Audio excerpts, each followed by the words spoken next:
എന്നാലും ഡോക്ടർ അരുൺകുമാറെ, നമ്മുടെ പൂക്കി മന്ത്രിമാരോട് ഇങ്ങനെയൊക്കെ ചെയ്യാമോ? പൂക്കി വൈദ്യുതി മന്ത്രി ഉണ്ടല്ലോ, സണ്ണി ജോസഫും, അദ്ദേഹത്തിന്റെ കുടുംബ സ്നേഹത്തിന്റെ അടിയാധാരം വലിച്ചു വെളിയിട്ട് കളഞ്ഞു. വല്ലാത്ത ജാതി പൂക്കിത്തരമായി പോയി. കഴിഞ്ഞ ദിവസമാണല്ലോ നമ്മുടെ സണ്ണി അളിയെ, സ്വന്തം അളിയനെ തന്നെ അഡീഷണൽ പ്രൈവറ്റ് സെക്രട്ടറി ആയിട്ട് 1.5 ലക്ഷം രൂപ കുടുംബത്തിൽ തന്നെ എത്തട്ടെ എന്ന നിലയ്ക്ക് നിയമിച്ചത്. ആ നിയമിച്ചതുമായി ബന്ധപ്പെട്ട് അദ്ദേഹത്തിന്റെ ഗംഭീരമായിട്ടുള്ള ന്യായീകരണങ്ങളെല്ലാം പുറത്തു വന്ന് ഏറ്റവും ഒടുവിൽ നിൽക്കക്കള്ളിയില്ലാതെ അളിയൻ രാജിവെച്ചു. രാജിവെച്ചാലും ചെയ്ത പ്രവൃത്തിയെക്കുറിച്ച് നാട്ടുകാർ അറിയണമല്ലോ. എന്നിരുന്നാലും ഒരു കാര്യം നമ്മൾ മനസ്സിലാക്കേണ്ടതുണ്ട്. ഇത്രയും കുടുംബസ്നേഹമുള്ള ഒരു പൂക്കി ആ മന്ത്രിസഭയിൽ ഇല്ല എന്ന് തന്നെ പറയണം. കാര്യം സണ്ണി ജോസഫിന്റെ ബന്ധു നിയമന വിവരങ്ങൾ പുറത്തു വരുമ്പോൾ ഇനി ആ കുടുംബത്തിൽ നിയമനം കിട്ടാൻ ജനിക്കുന്ന കുഞ്ഞുങ്ങൾ മാത്രമേ ഉള്ളൂ. ബാക്കിയുള്ള മുഴുവൻ പേർക്കും ഇതിനോടകം തന്നെ സർക്കാരിന്റെ ഏതെങ്കിലുമൊക്കെ മേഖലയിൽ നിയമിക്കുന്ന ആ വിശാല ഹൃദയം ഉണ്ടല്ലോ, അവിടുത്തെ കൊടിയും പിടിച്ചും പോസ്റ്റർ ഒട്ടിച്ച് കിടക്കുന്ന കോൺഗ്രസ്സുകാർക്ക് ഒരു നാണവും തോന്നല്ലേ എന്ന് ചോദിച്ചു വേണം. കാര്യം ഇമാതിരി കുടുംബസ്നേഹവും കുടുംബ നിയമനങ്ങളൊക്കെ വാരിക്കോരി കൊടുത്തതിന് ശേഷം പൂക്കി ചിരിയായിട്ട് നടക്കുന്ന നമ്മളെ സണ്ണി ജോസഫ് ഇല്ലേ, അദ്ദേഹത്തെ കുറിച്ച് ഇന്നലെ അരുൺകുമാർ തന്നെ പറഞ്ഞ കാര്യങ്ങൾ നിങ്ങൾ കേൾക്കും. രണ്ടാമത്തെ ന്യായീകരണമോ, ആദ്യത്തെ ഒരു ന്യായീകരണം നമ്മൾ കേട്ടു. ആ ന്യായീകരണത്തിൽ പറഞ്ഞത് മറ്റു വകുപ്പിൽ അദ്ദേഹത്തെ നിയമിക്കാനുള്ള കാപട്യമൊന്നും ഞാൻ കാണിക്കത്തില്ല എന്നാണ് പറഞ്ഞത്. എന്റെ അടിയനെ മറ്റു വകുപ്പിൽ നിയമിച്ചു എന്നൊരു ഒരു ഒരു ഒരു വിമർശനം കേൾക്കാൻ ഞാൻ, അല്ലെങ്കിൽ ഒരു കാപട്യം ഞാൻ കാണിക്കില്ല. അതുകൊണ്ട് ഞാൻ എന്റെ വകുപ്പിൽ തന്നെ നിയമിച്ചു എന്നുള്ളതാണ്. എന്ത് ന്യായീകരണമാണ് എന്റെ പ്രിയപ്പെട്ട സണ്ണി ജോസഫ് വക്കീല്.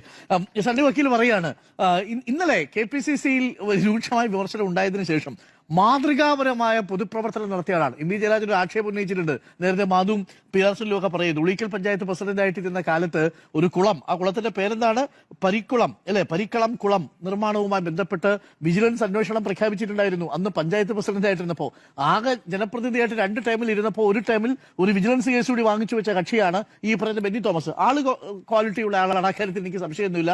രാഷ്ട്രീയ പ്രേരിതമായിരിക്കാം കേസ്. പിന്നീട് ഉമ്മൻചാണ്ടി സർക്കാർ വന്നപ്പോൾ ആ വിജിലൻസ് കേസ് ഇല്ലാതായി മാറി. പക്ഷെ അങ്ങനെ ഒരു ആരോപണം ഉയർത്തിയിട്ടുണ്ട് CPM. മാത്രമല്ല, ഞാനെടുത്ത് നോക്കിയിരുന്നു, M V Jayarajan Facebook post ഇട്ടേക്കുന്നത് 10 പേരുടെ, മാധു പറഞ്ഞത് കറക്റ്റാ, അതിൽ 9 പേരും ബന്ധുക്കളും 10ാമത്തെ ആളുടെ ഡ്രൈവറുവാ. അത് വായിച്ചു നോക്കിക്കഴിഞ്ഞാൽ ഡ്രൈവർ എങ്ങനെയാണ്? KC ജോസഫിന്റെയുമാണ്. അപ്പൊ മൊത്തത്തിൽ അടിപൊളി ബന്ധു നിയമനമാണ്. മാത്രമല്ല, അത് വായിച്ചു നോക്കുമ്പോൾ ഈ ഒരു ദിവസം സണ്ണി വക്കീലിന്റെ വീട്ടിലൊരു പരിപാടിയിൽ ഈ ബന്ധുക്കളെല്ലാവരും കൂടെ പങ്കെടുക്കാൻ തീരുമാനിച്ച ഉളിക്കലെയും കണ്ണൂർ ജില്ലാ ബാങ്കിലെയൊക്കെ ചില സഹകരണ സ്ഥാപനങ്ങൾ അടഞ്ഞു കിടക്കുന്ന അവസ്ഥയാണ്. അത്രയും ആൾക്കാർ ഈ പറയുന്ന സണ്ണി ജോസഫിന്റെ വീട്ടിൽ തന്നെ സഹകരണ സ്ഥാപനങ്ങളിലുണ്ട് എന്നുള്ളതാണ്. അത്ഭുതപ്പെട്ടു പോയി കേട്ടോ. 9 പേരാണ്, സഹോദരൻ സഹോദരി തുടങ്ങി ഇങ്ങനെ നിരവധി ആളുകൾ ഒരേ ബാങ്കിൽ തന്നെ. അവരൊക്കെ മികച്ച സഹകരണ കുടുംബമാണ് എന്നുള്ളത് കൊണ്ട് നമുക്ക് തൽക്കാലം അത് വിടാം. ഒരു നല്ല സഹകരണ കുടുംബമാണത് എന്നാണ് മനസ്സിലാക്കുന്നത്. എന്തായാലും ആ സഹകരണ കുടുംബം ക്യാബിനറ്റിലേക്ക് വരുമ്പോൾ സ്വഭാവം മാറിയത് കണ്ടല്ലോ. കുറച്ചൊക്കെ ജാഗ്രത വേണമായിരുന്നു എന്നുള്ളതാണ്. പിന്നെ മാത്രമല്ല, അദ്ദേഹം പറയുന്നു നിയമപരമായ തടസ്സമില്ല. ഇത് നിയമപരമായ തടസ്സത്തിന്റെ പ്രശ്നമാണോ? നിയമപരമായ തടസ്സം ഉണ്ടായിരുന്നോ? ഈ സുധീർ നമ്പ്യാറിനെ നിയമിക്കുന്ന സമയത്ത് നിയമപരമായ തടസ്സം KT ദ്വീപിനെ സംബന്ധിച്ചിടത്തോളം സ്വജനപക്ഷപാതം എന്ന മട്ടിൽ ലോകായുക്ത വരുമ്പോഴല്ലേ അത് വലിയ വിഷയമായിട്ട് മാറുന്നത്. ഇവിടെ മറ്റാരും കോൺഗ്രസിൽ വിശ്വസിക്കാൻ പറ്റുന്നവർ ഇല്ലേ എന്നുള്ളതാണ് ചോദ്യം. അത് നിങ്ങൾ രണ്ടുപേരും പറഞ്ഞു, ഞാൻ അതിലേക്ക് കടക്കുന്നില്ല. എന്റെ ബന്ധുവാണ് എന്ന് ഞാൻ എല്ലാവരെയും പരിചയപ്പെടുത്തി. അതാണോ ഒരു പ്രധാനപ്പെട്ട? ബന്ധുവാണെന്ന് പറഞ്ഞിട്ട് നിയമനം നടത്തിയ ബന്ധു നിയമനം അല്ലാതായി മാറൂ.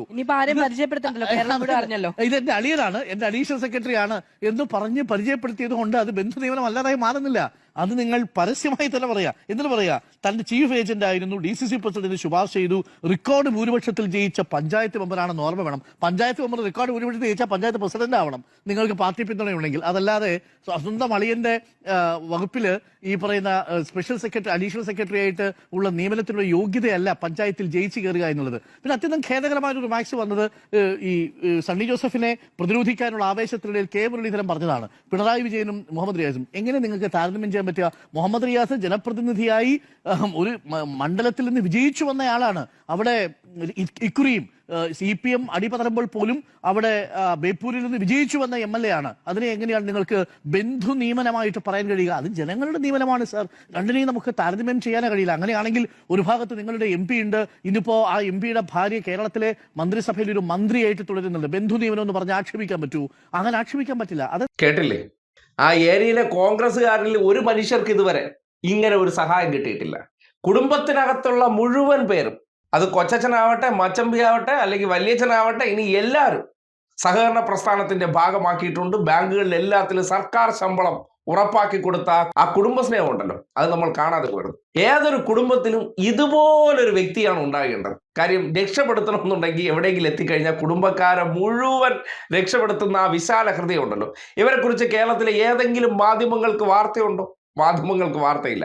ആകെ കുറച്ചു പേരാണ് ചർച്ച ചെയ്യുന്നത്. അപ്പോൾ അളിയൻ നിയമനങ്ങളൊക്കെ നടത്തിയതിന് ശേഷം അതിനെ ന്യായീകരിച്ചുകൊണ്ടിരുന്ന വ്യക്തിയെ സംബന്ധിച്ച് പുറത്തു വരുന്ന വിവരങ്ങൾ എന്ന് പറഞ്ഞാൽ കുടുംബത്തിന് മുഴുവൻ നിയമനം കൊടുത്ത ആ ചിരി ഉണ്ടല്ലോ, ആ ചിരിയാണ് നമ്മൾ ഹൈലൈറ്റ് ചെയ്യേണ്ടത്.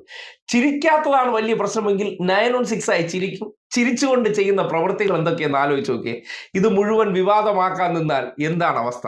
ഇത് കേരളത്തിലെ ഓരോ കോൺഗ്രസ്സുകാരും മനസ്സിലാക്കേണ്ട ഒരു കാര്യമാണ്.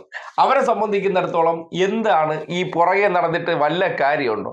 ഇപ്പോൾ തന്നെ സ്റ്റാഫ് നിയമനം ആരെയാണ് കൂടുതൽ നിയമിക്കുന്നത്? ജാതി, മതം, ബന്ധു, ഇത് മാത്രമാണ്. അല്ലാതെ കൊടി പിടിച്ചവനോ പോസ്റ്റർ ഒട്ടിച്ചവനോ ഒരു നിയമനവും ഇല്ല. അവന്റെ കുടുംബത്തെ സംബന്ധിക്കുന്നിടത്തോളം ഒരു ഗുണവും ഇല്ല. അപ്പോ തിരിച്ചറിയേണ്ട ഒരു കാര്യമേ ഉള്ളൂ. ഇന്നലകളിൽ പരിഹസിച്ചവർ സ്വന്തം നിലയ്ക്ക് എന്തൊക്കെയാണ് അവരവരുടെ കുടുംബത്തിന് വേണ്ടി ചെയ്യുന്നതെന്ന് കോൺഗ്രസ്സുകാർ അറിഞ്ഞാൽ മതി. അവരാണല്ലോ അറിയേണ്ടത്. നേതാക്കന്മാരുടെ മുന്നിൽ ഫോട്ടോ എടുക്കാൻ മാത്രം നിങ്ങളുണ്ട്, പക്ഷെ നേതാക്കന്മാരെ കൊണ്ട് ഗുണം ഉണ്ടാകുന്നത് മുഴുവൻ കുടുംബത്തിനാണെന്ന് ഇതോടെ തെളിയുകയാണ്. അത് അരുൺകുമാർ കൃത്യമായിട്ട് എടുത്തിട്ട് അലക്കി സമൂഹത്തെ ബോധ്യപ്പെടുത്തിയിട്ടുണ്ട്. അതും ഒരു മനസാക്ഷിയില്ലാത്ത അലക്കെന്ന് പറയേണ്ടി വരികയാണ്.